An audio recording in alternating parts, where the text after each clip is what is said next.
अस्सलाम वालेकुम। आज जो हम टॉपिक कवर करेंगे उसमें परम्यूटेशन, कॉम्बिनेशन और प्रोबेबिलिटी के कुछ बेसिक कॉन्सेप्ट्स हैं, की कॉन्सेप्ट्स हैं। कोशिश सिर्फ कॉन्सेप्ट्स पे रहेगी, क्वेश्चंस पे नहीं होगी, बट फिर भी चलो वर्ड कुछ हुआ तो उनको डिस्कस कर लेंगे। फैक्टोरियल से स्टार्ट करते हैं। परम्यूटेशन, कॉम्बिनेशन एंड प्रोबेबिलिटी हमारे पास होते क्या है, इसको देखते हैं। ठीक है। अच्छा, इसमें ना सबसे पहले जो वर्ड यूज हो रहा है फैक्टोरियल यूज हो रहा है। फैक्टोरियल क्या भला है? बेसिकली फैक्टोरियल यूनिट होता है पावर सीरीज का, जो एक्सपोनेंशियल फंक्शन और अदर फंक्शन में यूज किया जाता है। ये तो खैर बहुत की अधूरी सी डेफिनेशन है। फैक्टोरियल का सिंपल सा मतलब है जिस नंबर के साथ भी फैक्टोरियल आ जाएगा ना, जैसे लेट्स सपोज 3 फैक्टोरियल, तो उसके सारे रिवर्स में नंबर्स मल्टीप्लाई हो जाएंगे। 3 × 2 × 1, इसका मतलब आंसर 6 आ जाएगा। तो किसी भी नंबर के साथ फैक्टोरियल लग जाता है, इसका मतलब है इसके रिवर्स में सारे नंबर्स हम मल्टीप्लाई कर रहे होंगे। पर ये क्यों यूज किया जाता है फैक्टोरियल ना? फैक्टोरियल ना समझो, it's it's a part of permutation combination ना। परम्यूटेशन और कॉम्बिनेशन का पार्ट है वो। कैसे? जैसे लेट्स सपोज हमारे पास कोई भी 3 अल्फ़ाबेट्स है। अल्फ़ाबेट्स या नंबर ले लेते हैं, चलो नंबर ले लेते हैं 1, 2 और 3। अब हमें इन 3 नंबर्स को आगे पीछे किसी तरह भी अरेंज करना है, क्योंकि हम परम्यूटेशन कॉम्बिनेशन में हम सबसे कॉन्सेप्ट ही हमारा ये होता है कि हम अरेंजमेंट कर रहे होते हैं, आगे पीछे डाटा को अलग अलग सीक्वेंस में अरेंज कर रहे होते हैं। जब इसकी हम अरेंजमेंट करेंगे तो हमारे पास सीक्वेंस क्या क्या बन सकता है। सबसे पहले आ जाएगा 1, 2 और 3। फिर 1 को अपनी जगह रखते हैं, 3 और 2 को चेंज कर देते हैं। इसके अलावा अगर मैं 2 पहले लिख लूँ तो 1 और 3 हो जाएगा, और 2 ऐसे ही लिखूँ पहले, और पहले लिख लूँ 3 और फिर 1। चार कॉम्बिनेशन बन गए, चार हिस्से बन गए इसके, चार अलग अलग केसेस बन गए इसके। 1 पहले रखा 2 दफ़ा, 2 दफ़ा 2 रखा पहले 2 दफ़ा, और फिर अब 3 रख लेते हैं। अगर 3 रखते हैं तो 3 1 2 और 3 2 1। टोटल हमारे पास कितने ऑप्शन आ रहे हैं? ये नंबर ऑफ वेज है हमारे पास, टोटल 6 हैं। 6 वेज बन रहे हैं इसको अरेंज करने के। तो फैक्टोरियल वो केस है जिसमें हमारे पास जो भी नंबर दिए जाएंगे वो सारे के सारे यूज हो रहे होंगे, तो वो फैक्टोरियल से डायरेक्ट सॉल्व किए जा सकते हैं नंबर ऑफ अरेंजमेंट निकालने के लिए। ठीक है। When we have to find the number of arrangement of a number, किसी भी नंबर और अल्फ़ाबेट के लिए, तो we if we are using all the alphabets और नंबर्स, और नंबर्स का रिपीट नहीं होना, नंबर अगर रिपीट नहीं हो रहा, तो इट मीन्स अगर हम उसका डायरेक्ट फैक्टोरियल ले लें तो हमारा आंसर आ जाएगा। ठीक है। तो फैक्टोरियल का काम क्या होता है? फैक्टोरियल का मेन पर्पस ये कि अगर किसी भी नंबर के साथ फैक्टोरियल लग जाएगा तो उसकी पूरी सीक्वेंस स्टार्ट हो जाएगी रिवर्स में, 5 4 3 2 1, और रिवर्स में जाता रहेगा। बट एक चीज़ याद रखिएगा, अगर 0 पे फैक्टोरियल आ जाए ना, तो वो 1 के बराबर होता है। इसको अगली दफ़ा हम डिटेल में डिस्कस कर लेंगे। फिलहाल थोरली सिर्फ इसको इतना याद रखिएगा, 0 फैक्टोरियल 1 के बराबर होता है। अगर क्योंकि 0 का फैक्टोरियल 0 हो जाता तो फिर पूरी सीक्वेंस ही खत्म हो जाती, क्योंकि रुकता ही नहीं। 0 पे आगे पूरी स्टेटमेंट 0 हो जाती। ठीक है। इसलिए 0 फैक्टोरियल 1 के बराबर होता है। अब ये परमुटेशन कॉम्बिनेशन ना, दोनों मिलते जुलते अल्फाज हैं। ठीक है। परमुटेशन और कॉम्बिनेशन दोनों में काम किया है, नंबर ऑफ अरेंजमेंट कर रहे होंगे हम, डिफरेंट वेज में अरेंज कर रहे होंगे। बट एक छोटा सा फर्क है परमुटेशन और कॉम्बिनेशन में, जो बड़ा सुनना समझना बड़ा ज़रूरी है, क्योंकि आज तक लोगों को सबसे ज़्यादा, अगर किसी से भी पूछो आप, तो सबसे ज़्यादा लोगों को यही कन्फ्यूजन रहती है कि वो परमुटेशन और कॉम्बिनेशन में फ़र्क भी नहीं कर पाते। ठीक है। अभी तो देखो, मैंने 1 2 3 की अरेंजमेंट की है। अब यहाँ पे 123 और 132, हमारे पास देखा जाए तो हम 123 और 132 हमने क्या किया, सेम तरह से अरेंजमेंट हुई है इसकी, नंबर्स वही यूज हुए हैं। ठीक है। यहाँ पे ऑर्डर मैटर कर रहा है। ऑर्डर का मतलब है 1 के बाद 2 आ रहा है फिर 3 आ रहा है, या 1 के बाद 3 आए फिर 2 आए, दोनों में ऑर्डर मैटर करता है। बट आपके पास कॉम्बिनेशन में ऑर्डर मैटर नहीं करता। अगर मैं ए के बाद बी लिखूँ या बी के बाद ए लिखूँ, इसमें फ़र्क नहीं पड़ता। अच्छा, परम्यूटेशन की जो पहचान है, परम्यूटेशन की पहचान है NPR। इसमें ना फैक्टोरियल से जो केस सॉल्व हो रहे हैं वो तो होते हैं, बट परम्यूटेशन में टोटल नंबर ऑफ वैल्यूज दी जाती हैं, और जो यूज हो रही होती है वो आर हो जाता है। एन का मतलब टोटल नंबर ऑफ वैल्यू हो जाती है, आर का मतलब वो कितने नंबर हम यूज कर रहे हैं एट अ टाइम। अगर हमारे पास 5 6 नंबर दिए हुए, हम सिर्फ 2 नंबर यूज कर रहे हैं, फॉर एग्जाम्पल लेट सपोज अगर मुझे दे दिया जाए, ये तो फैक्टोरियल के कॉन्सेप्ट की चीजें थी।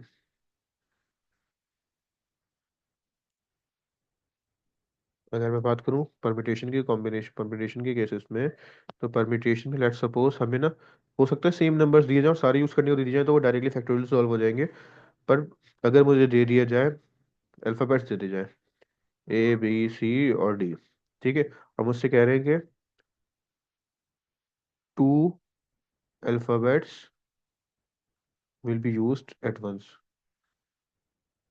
एक दफ़ा में हम दो ही यूज़ कर सकते हैं। तो इसका मतलब है एन की वैल्यू हो जाएगी 4 इसमें, और आर की वैल्यू हो जाएगी 2। अब इसको समझ लेते हैं, इसके नंबर ऑफ वेज का मतलब है हम कैसे कैसे इसके अलग अलग अरेंजमेंट बना सकते हैं। तो ए को बी के साथ लिखते हैं, ए को सी के साथ लिखते हैं, ए को डी के साथ लिखते हैं। ठीक है। फिर बी को ए के साथ लिखते हैं, बी को सी के साथ लिखते हैं, और बी को डी के साथ लिखते हैं। फिर और क्या हो सकता है, सी को लिखते हैं ए के साथ, सी को बी के साथ लिखते हैं, और सी को डी के साथ। और क्या हो सकता है कि डी को अब ए के साथ, डी को बी के साथ, और डी को सी के साथ। अब जरा यहाँ पे देखो कुछ चीजें रिपीट होती नजर आ रही होंगी आपको, जैसे कि ए बी और बी है। ठीक है। बट परम्यूटेशन में ये है ऑर्डर, चेंज ऑफ ऑर्डर। तो परम्यूटेशन में चेंज ऑफ ऑर्डर मैटर करता है, इसीलिए नंबर ज्यादा यूज हो रहे होते हैं। ठीक है। टोटल आंसर कितने आ रहे हैं, 1 2 3 4 5 6 7 8 9 10 11 12। ये तो हमने डायरेक्टली मेथड से किया है।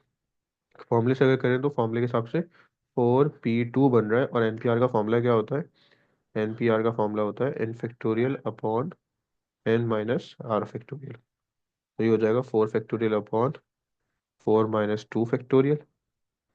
4 फैक्टोरियल का आंसर होता है 4 × 12, 12 × 24, और 4 - 2 का 2 आता है, तो ये कैंसिल करने के बाद 12 आ रहा है। देखो नंबर ऑफ वेज इधर भी 12 आ रहे हैं, इधर भी दोनों जगह 12 वेज आ रहे हैं। ठीक है। तो मर्जी ज़्यादा बेहतर है हम फॉर्मूले से यूज़ करें, क्योंकि अभी तो कम नंबर से तो काम हो गया।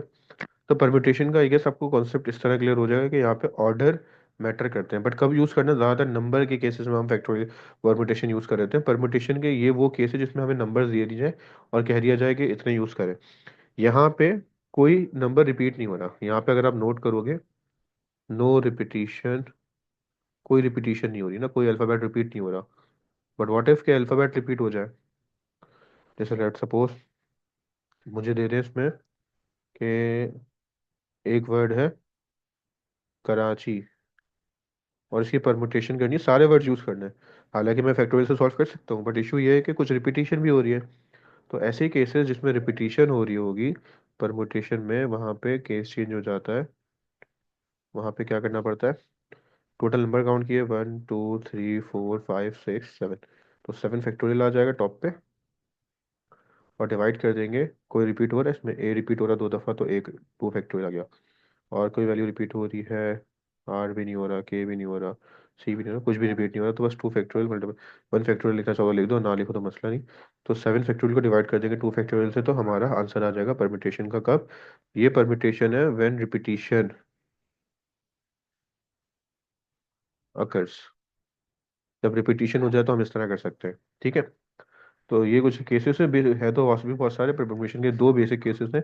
वैसे एनपीआर का फॉर्मूला यूज़ करते हैं, बट अगर केस में रिपीटिशन हो रही हो तो एनपीआर का फॉर्मूला यूज़ नहीं करना। ज़्यादा बेहतर है कि आप इस तरह ऊपर टोटल जो भी टोटल फैक्टोरियल हो, और नीचे रिपीटिशन वाली फैक्टोरियल्स जितने भी रिपीट हो रहे हैं सबका अलग अलग फैक्टोरियल जो निकाल के मल्टीप्लाई कर देंगे। ठीक है। तो ये दो केसेस परमुटेशन के हैं। इसी परमुटेशन के जो हमने सॉल्व किया हुआ है ना, इसी से कॉम्बिनेशन को एक्सप्लेन करता हूँ मैं, थोड़ा सा कलर चेंज करके, ताकि आइडिया हो कि हमारे पास परमुटेशन और कॉम्बिनेशन में क्या फ़र्क रहता है। तो देखो, अब परम्यूटेशन में क्या लिखा हुआ है डेफिनेशन में, अगर आप देखो कॉम्बिनेशन में, combination selection of item from a set where the order of selection does not matter. Order matter नहीं करती, इसका मतलब है इन कॉम्बिनेशन, कॉम्बिनेशन के अंदर ये दोनों values both are same, because order matter नहीं करता। कॉम्बिनेशन में इसको एक वैल्यू कंसिडर किया जाएगा, इसका मतलब है जो आंसर हमारे 12 आ रहे हैं वो 6 हो जाएंगे। ठीक है। कॉम्बिनेशन में क्या होता है, रिपीटिशन नहीं हो रही होती। ये सारा का सारा चीज़ें हमें बस परमुटेशन के लिए हमने की है।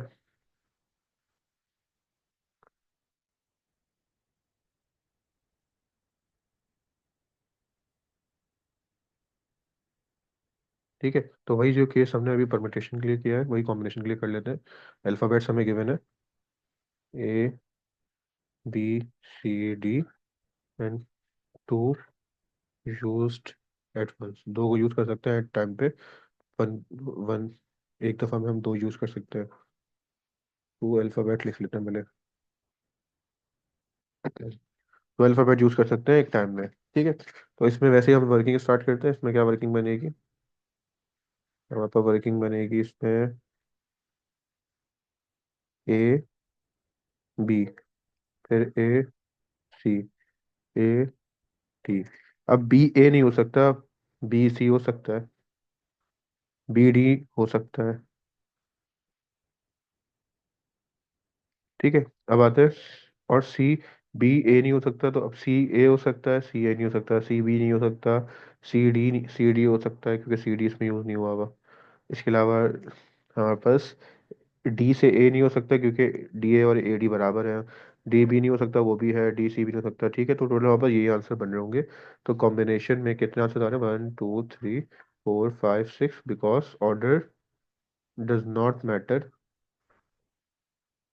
ऑर्डर जब मैटर नहीं करता तो इसका मतलब ये हुआ कि ए बी और बी ए को सेम सपोज किया जा रहा है। दैट्स वाई आंसर वही जो हमारे पहले 12 आ रहे थे वो 6 हो गए। फॉर्मूला देख लेते हैं कॉम्बिनेशन का। कॉम्बिनेशन का फॉर्मूला होता है एन सी आर, जिसका फॉर्मूला है n factorial upon n minus r factorial. Permutation जैसा ही फॉर्मूला दिख रहा है, बट आखिर में आर फैक्टोरियल भी इजाफा हो जाएगा, मल्टीप्लाई हो जाएगा लास्ट में। ठीक है, तो बस इतना चेंज आता है कॉम्बिनेशन में। ठीक है, अब प्रोबेबिलिटी का कॉन्सेप्ट है। प्रोबेबिलिटी के कॉन्सेप्ट में हम, प्रोबेबिलिटी है क्या? प्रोबेबिलिटी बेसिकली किसी भी चीज़ के होने के चांसेस को बताना प्रोबेबिलिटी कहलाती है। ये स्टैटिस्टिक्स के पार्ट्स में आते हैं वैसे ज़्यादातर ये चीज़ें, बट मैथमेटिक्स का ही मेन पोर्शन है। स्टैटिस्टिक्स का भी पोर्शन कहलाते हैं, बट मैथमेटिक्स का मेन पोर्शन है जिसमें हम प्रेडिक्शंस कर रहे होते हैं। प्रेडिक्शंस के लिए हम प्रोबेबिलिटी यूज़ कर रहे होते हैं। ठीक है, तो प्रोबेबिलिटी में हम क्या कर रहे होते हैं, प्रोबेबिलिटी,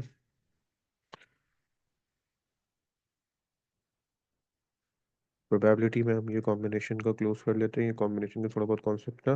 प्रोबेबिलिटी में क्या हो रहा होता है, किसी भी चीज़ के होने के हम चांसेस फाइंड कर रहे होते हैं प्रोबेबिलिटी में, कि कोई भी चीज़ होने वाली है तो उसके कितने चांसेस हैं।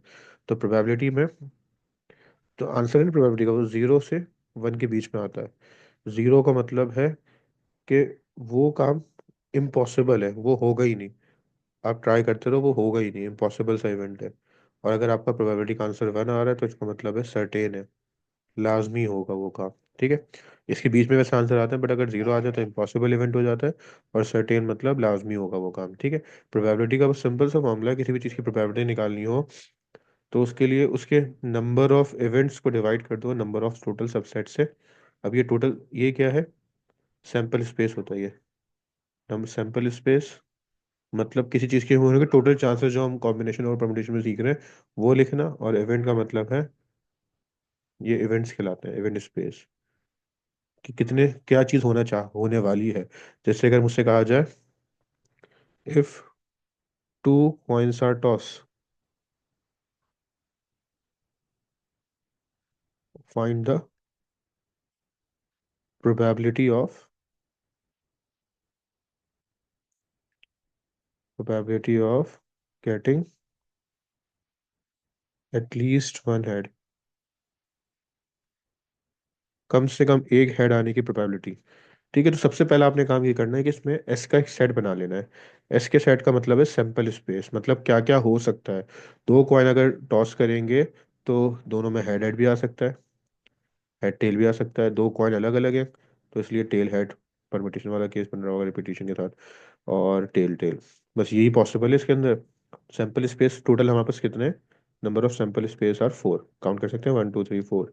ठीक है, इसके बाद हमें सॉल्व जो करना है ना वो इवेंट है। इवेंट क्या सॉल्व करना है, this is called event getting at least one head, this is called event. अब ये इवेंट है एक head, at least one head, one से ज़्यादा भी हो सकते हैं। एटलीस्ट का मतलब होता है the given value and more of the given value. तो एक हेड या एक से ज़्यादा हेड, तो एक हेड तो एस टी में आ रहा है, मैं हाईलाइट कर देता हूँ, एस टी में आ रहा है एक हेड, इसमें आ रहा है और इसमें आ रहा है। तो हम इन तीनों को अपने इवेंट के सेट में लिख लेंगे। तो हमारे नंबर ऑफ इवेंट्स कितने हो जाएंगे, number of events are 3। Simply probability का फॉर्मूला है, प्रोबेबिलिटी किसी भी इवेंट की निकालने के लिए we just need to put the value of event here and sample space here. तो 3/4 आपका आंसर हो जाएगा। अगर आप इसको डेसिमल फॉर्म में या परसेंटेज फॉर्म में चाह रहे हो तो इसका आंसर 0.75 है। मल्टीप्लाई करो तो ये काम होने के 75% चांसेस हैं कि आपके पास एटलीस्ट एक हेड तो लाजमी आ जाएगा। 75% चांसेस हैं।